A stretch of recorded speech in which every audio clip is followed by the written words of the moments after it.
আমরা কিন্তু কলকাতার থেকে পুরীর জন্য রওনা দিয়ে দিয়েছি। যেহেতু কলকাতার ভিডিও আমি কিছু করতে পারিনি, শরীর ভীষণ টায়ার্ড ছিল, আমাদের অনেকটা দূর রাস্তা ছিল, শিলিগুড়ির থেকে পুরী তো অনেকটা দূর রাস্তা, আর যেহেতু আমরা বাই রোড যাচ্ছি সেই জন্য কলকাতাতে আমাদের স্টে করতে হয়েছিল। ফেরার পথে যখন আমরা পুরীর থেকে ফিরবো তখন কলকাতায় যদি নামি তাহলে কলকাতার কিছু ভিডিও আমি করে আপনাদের সাথে শেয়ার করব। এখন আমরা খেতে নেমেছি, কিছু খেয়ে তারপরে আমরা আবার রওনা দেব পুরীর জন্য। আর আপনারা সকলেই একটা কথা মনে রাখবেন, এতটা দূর যদি ডিস্টেন্সে যান তাহলে কিন্তু আপনারা যারা যারা যাবেন তারা কিন্তু রেস্ট করে তারপরে যাবেন, নাহলে কিন্তু শরীর অসুস্থ হতে পারে আর শরীর ক্লান্তও হয়ে যায়।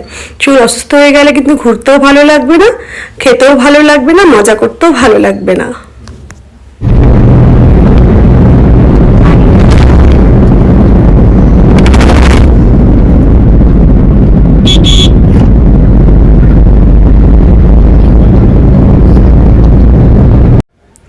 আমরা কিন্তু পুরীতে পৌঁছে গেছি। পুরীতে পৌঁছাতে পৌঁছাতে একটু রাত্রি হয়ে গেছে আমাদের।